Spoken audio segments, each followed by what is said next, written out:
भैया देवहूति और करदम जी की जो 9 कन्याएं थी ना, उनमें से एक कन्या ऐसी थी जिसने हमारे देश का नाम रोशन कर दिया।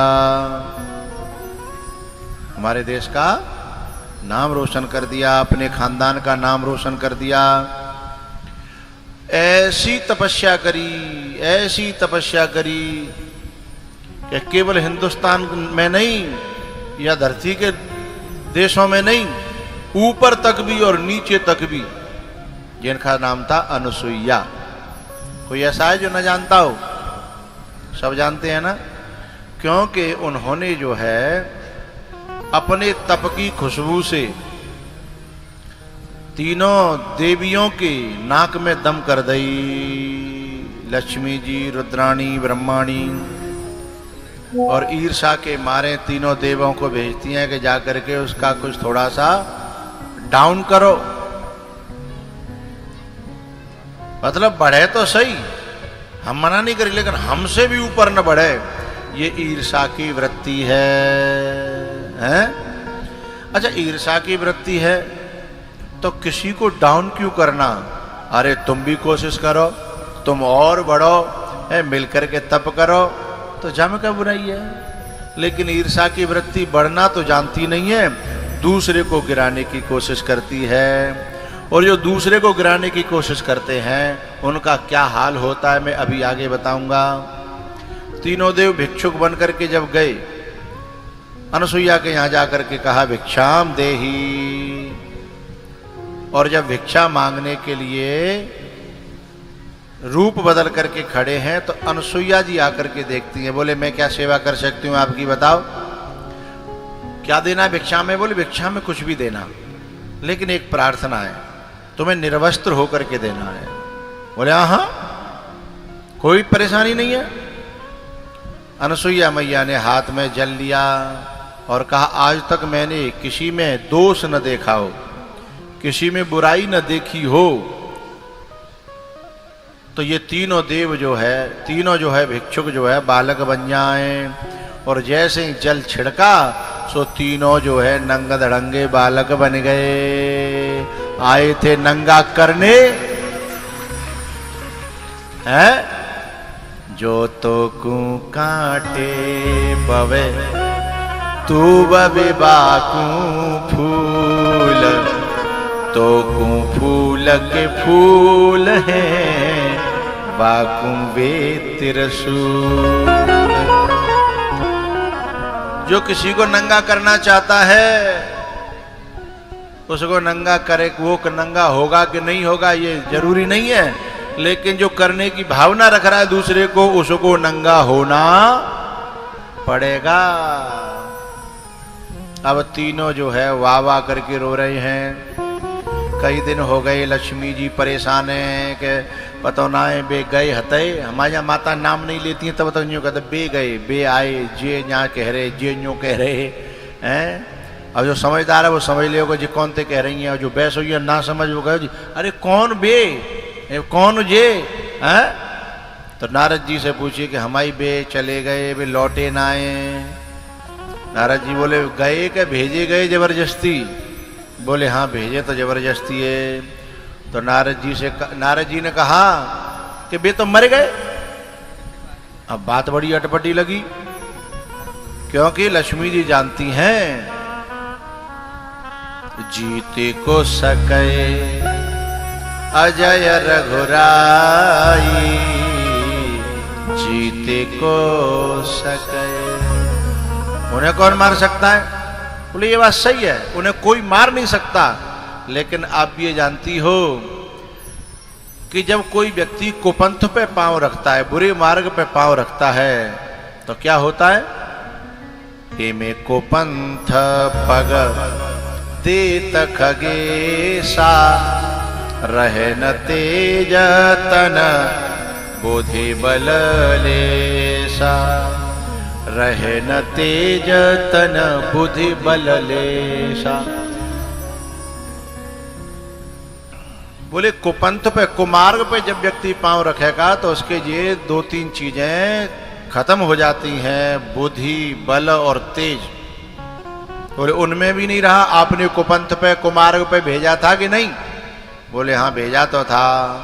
तो फिर कैसे बल रहेगा?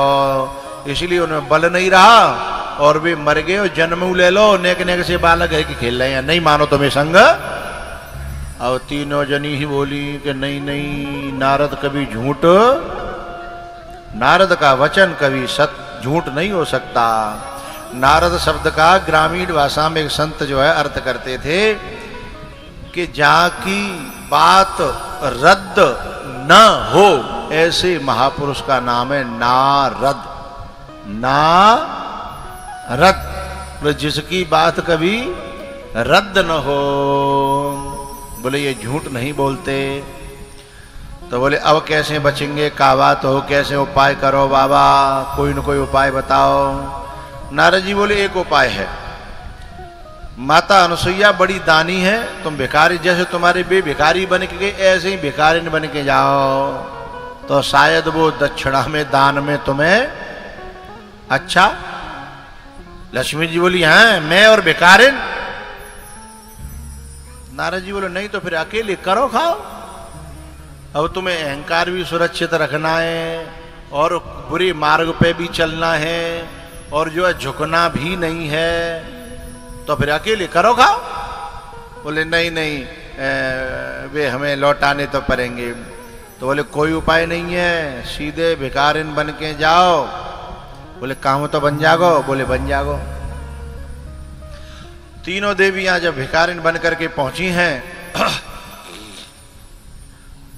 अब सुखदेव भगवान कहते हैं परीक्षित से, परीक्षित ये देवियां महादेवियां हैं और आज जो है भीख का कटोरा हाथ में लेकर के मृत्यु लोक पे उतर गई हैं।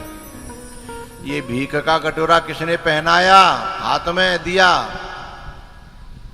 इनकी ईर्षा वृत्ति ने। आज मांगना सबसे बुरा होता है, आज मांगने के लिए मजबूर किसने किया? इनकी ईर्षा वृत्ति ने। तो ईर्षा कहां से कहां गिरा देती है, ये बात समझनी चाहिए राजन। भैया जैसे ये तीनों द्वार पे आई, अनुसुईया माता ने तुरंत कहा तुम्हें भी कोई कंडीशन में चाहिए क्या भिक्षा? क्योंकि अनुसुईया तो 1 मिनट में समझ गई, 3 पढ़ियां तो 3 ही आंगे जमानत के लिए हैं, 1 मिनट में समझ गई। सो तीनों देवी जो है पावन में गिर पड़ी, नहीं हमसे गलती हो गई, क्षमा कर दो। बोले क्षमाइयो मेरी तरफ से तो बोले हमारे पतियों को लौटा दो। बोले ले जाओ, मांगने आई हो ना, ले जाओ। बोले ऐसे कैसे ले जाएं, न्यूना पतो पर रही, कौन सी को कौन सो है पता ही ना पड़ रही। बोले तो बोले जैसे आए काए वैसे ही कर दो। तब माता अनुसुईया ने जो है हाथ में जल लिया और कहा यदि मैंने कभी मन से किसी को वासना की दृष्टि से न देखा हो हैं, तो ये तीनों के तीनों जैसे आए काए वैसे ही हो जाएं। सोई तीनों ठाड़े है गए। लेकिन माता अनुसुईया ने कहा देवियों एक वचन दे करके जाओ। क्या? आज के बाद किसी बढ़ते हुए को देख करके कभी जलोगी नहीं और किसी को गिराने की कोशिश नहीं करोगी। कान पकड़ करके बोली अब काउते न जरेंगी और न किसी को गिराने की कोशिश करेंगी। भैया ये कथा क्या कहती है? आंखों में खुद के दोष है और गैरों में देखता है। आंखों में खुद के दोष है औरों में देखता, अपनी नजर सुधार ले बस हो गया भजन। हाँ अपनी निगाह सुधार ले बस हो गया भजन। हाँ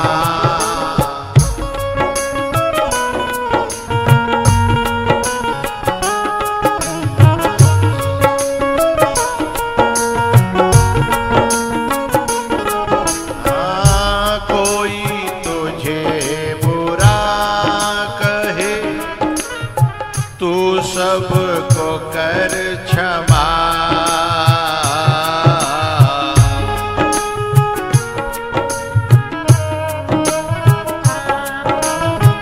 कोई